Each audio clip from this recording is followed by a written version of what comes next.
How's it guys, Rosil here. I just want to share my personal experience fishing for red drum, redfish or puppy drum. First I look on Google Map to scout for a good fishing spot, then I look for a structure like oyster beds. This creek right here is surrounded by it. The reason why you should look for an even structure is that that's where they're feeding. Redfish are aggressive feeders and they ambush their prey, so right here would be a great spot for red drum fishing. One of the advantages of using a paddleboard or a kayak for fishing is that you can access shallow water. Right here on my spot it's 12 to 24 inches of water during dead low tide. I always start fishing during dead low tide because I always find more bait, especially shrimp, during this period. There's a 5-foot tide differential in this area I'm fishing, so you should be aware also of how tide works in your area. Right here, I'm using 11-foot board. It's just a simple all-around kind of paddle board, no bells and whistles, but the reason I like it's because it's very stable and it's lightweight, easy for me to transport from my vehicle to the dock.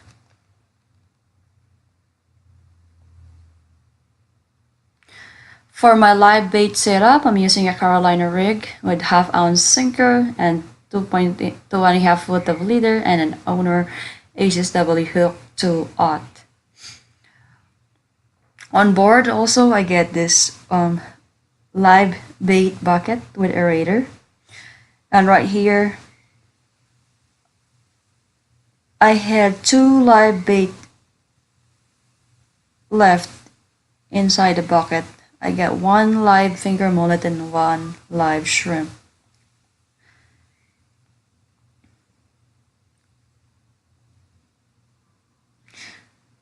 I really did this bucket is small, so it's hard.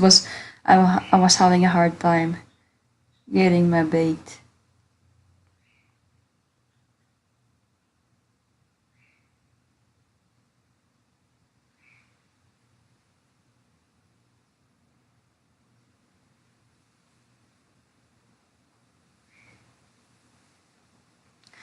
So tying the live shrimp, no, that's a mullet, jump so.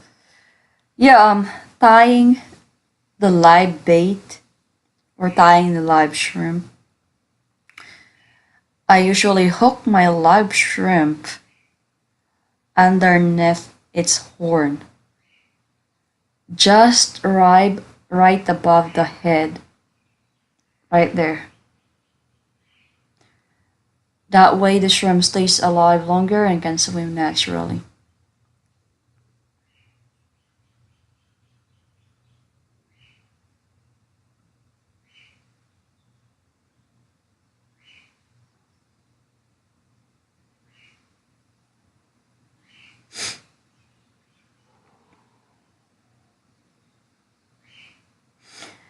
Then when I cast my bait, I cast it closer to the marsh or parallel to the marsh. Then always make sure your bait is at the bottom, because redfish are bottom feeders. And always check your bait so you don't waste your time waiting for nothing. On board also I get an Ingo cooler slash tackle box, and I get a dry bag for my cell phone, skis, and cameras.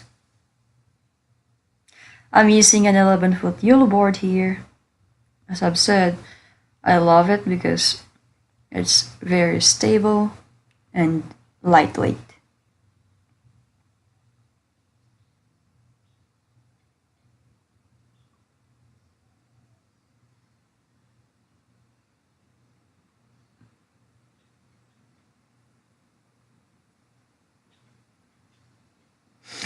My rod and reel setup here is St. Croix 7.6 medium light inshore rod and Shimano Sahara 2500.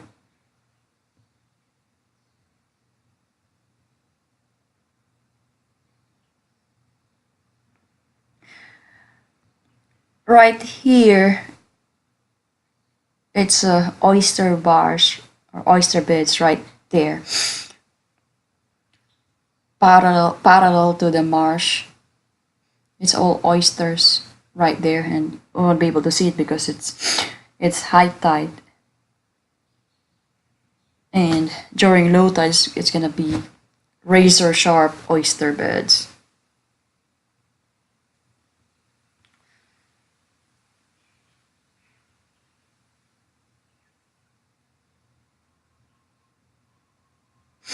Always losing your drag right here.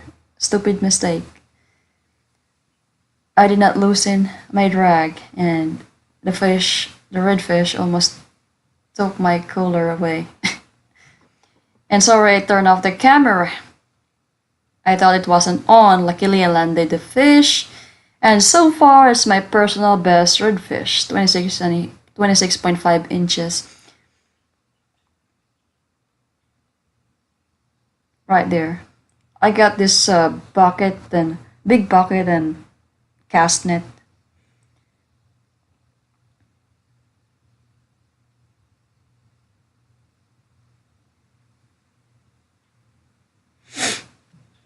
Yes,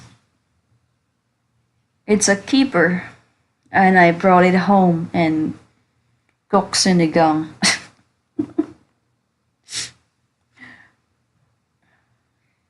Right there, I'm using my phone, looking, because I just want to make sure it's a keeper. I went to the wildlife website for make sure I double check it. Make sure it's because you can only keep 18 inches to 27 inches, and it's 26.5, so it's kind of borderline. So I just want to make sure it's a keeper.